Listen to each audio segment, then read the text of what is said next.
Hello, welcome. We're just filling on a bit of news, which is that we had an original plan to go to the Sipidan Islands today, in fact.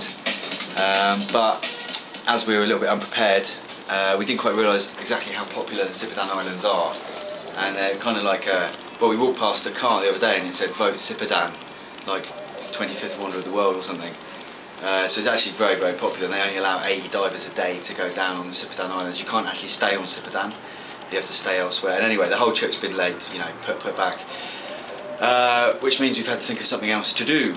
And so far we haven't been, very much off the beaten trail. Admittedly, we've climbed a mountain. We've driven across the island, in a 4x4, through rain and storm, and we've battled with the culture. But really, we haven't done anything that's really pushed us yet. We've been massively in our comfort zone so far.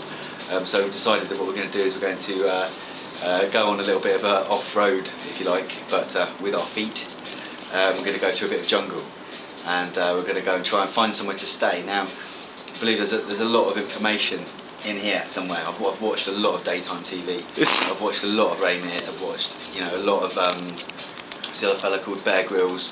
I've seen there's a lot of it in here somewhere. I can't think of it at the moment, but I'm pretty sure once we get out there, we're surrounded by it, it's just going to come flooding back, or just the natural instincts of man will start to come forth. These suppressed instincts of the Homo erectus, which we all are.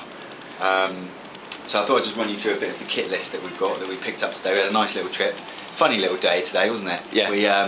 We were walking around and suddenly got hijacked by a very small Filipino man who this big, probably this big. So the same height as the camera. He basically, he was tiny, this big, and he basically followed us around for about 2 hours, everywhere, followed us everywhere. We went to an outdoor shop to buy equipment, and he sat in the outdoor shop waiting for us. We spent ages in there buying kit, and he got up and walked with us, came, had lunch with us. We talked about subatomic physics, which was nice. He was curious. And then left us. But anyway, we had a very strange day today, but we bought some kit which we think is going to be very useful for the hiking expedition. First thing, let's run you through it. Trangia, brilliant piece of kit this. I've always wanted one. I feel like a little kid at the moment. It's brilliant. It's basically a storm-proof stove, so you can take it in any conditions. Packing up a mountain. Do they go underwater? I think they go underwater as well. If you use deionized meths. That's it. If you use deionized meths, you can actually use these, and you can have a cup of tea at the diving bottom of the sea. Yeah. Brilliant. But yeah, it's basically made up of lots of bits, which is going to be useful for us. But I won't go through it all. But what I thought was quite a nice little addition. Some of you Trangia users out there might have used these before, maybe on DV. Have you come across that? Is that a little kettle? What do you think? Well, what do you think that is? I reckon that could take about 0.6 of a litre. A couple of, just a token gesture. Yeah. Maybe have that with a few after eights after dinner. That'd be nice, wouldn't it? But I thought that was quite a nice little buy. So that's the Trangia, which is our stove. That's how we're going to cook and make food. I know it's not exactly survival, you know what I mean, but we do want to live. We want to come out there alive, bottom line. So I think that's a good thing to bring with us. That's got our fuel in it, which is spirits. Interestingly, over here, the mess isn't dyed blue. Absolutely stinks, but it's not dyed blue like it is in England. So obviously the Asians haven't quite copped onto the fact you can drink it and get completely battered from drinking it. So it's clear out here. So that's the fuel, which I thought was quite good. Again, I do feel like we're cheating slightly, perhaps, by doing this. I'm not sure, but what would Ray Mears do? He would use a striker. He would have some kit with him. He'd have some sort of survival tool, especially in rainforest. It's very difficult. So you've got to use. You're going to create fire from friction. You need very dry wood, and the rainforest is very hard. So I think in many ways, although the rainforest is a very plush and well-stocked environment in terms of food, when it comes to creating heat, I think it's one of the hardest places to do it. I think in fact sometimes the tundra would be easier. But what do I know? Also a frying pan. Do a fry up in the morning on there. Although I don't think I'm sticking around for that. But the best thing which I like most are the leech socks. Now, as you know, there's quite a big problem with leeches out here. See, I'm just itching even thinking about them. I fucking hate them. They're like tubes. They're just tubes which are out to get you, basically, with fucking teeth on one end. What types of leeches are there? There's a brown leech, which is just your standard leech. He just kicks around, he's fucking whatever.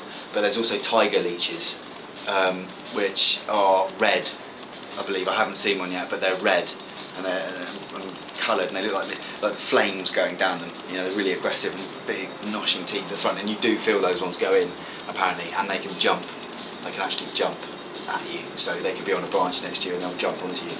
So the body is going to be a bit unprotected, but these leech socks, which look a little bit like a sort of Christmas stocking, which basically you just pop on probably underneath your socks, your real socks I imagine, and you sort of tie them up like this,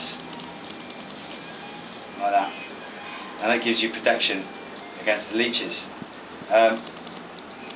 Again, I'm not sure. The only thing I can think of is the leech looks at you and thinks you're a fucking twat. You're a complete dick. There's no way I'm going to bite you. That's the only thing I can think of with these. So they'll sit just below your short line, and I think the idea being that the leech goes up it and he can't get up there. He can't scrabble up or something. I don't know. But so we've come fairly well protected. We've got lots of rope. We've got about 300 metres of rope now, which I'm not quite sure what we're going to be doing with as yet. It's always handy to have a bit of rope, isn't it? Do you know what I mean? But I think the favourite thing is this, Abe, don't you think? Oh yeah, that is a buy. That is an amazing buy. Hammock for 20 ringgit, which is £4, and it will hold up to like 80 kilos. So for your average person, this is amazing. You know, £4, you can set a hammock up pretty much where you want. And I haven't seen these in England yet, which is really good. Although they've got a white person and an English person on there. Maybe they come from America. Don't know. But I'm very much looking forward to setting this up, along with a fly sheet, which all of you, intrepid survival people out there will know is just setting up a canopy trussed between two trees with a rope, and wedging a plastic canopy which keeps the rain off, and then trussing 2 hammocks underneath of it, because you want to keep off the floor. There's lots of nasty things out there which want to bite you and suck you and do all sorts of things to you. So we want to be up off the floor as much as possible. And in terms of getting around, I'm thinking that we're going to have to use a compass or something, aren't we? Probably. I think we mark cuts in trees or leave some kind of trail behind us. We want to go in, but we also want to come out. So we need to find our way back out again. So I think we've come quite well prepared. And we do have walkie-talkies, so we can communicate with each other if we get in the event of us getting split up. Oh, we do, don't we? Yeah. That is good. Yeah. That is good. But my favourite thing that we're going to use is obviously this machete, which I think is going to be really handy for sort of brashing away pieces of jungle. According to Bramiz, that is the most essential piece of equipment you can have in the jungle. A machete? Yeah. I saw it on Predator, actually. And do you remember the guy who was shaving with his machete? Yeah. Yeah. And he cut himself, didn't he? No, that was Mac. He was using a razor. Yeah, but then he saw the Predator and he cut into so hard. He snapped face. out the plastic.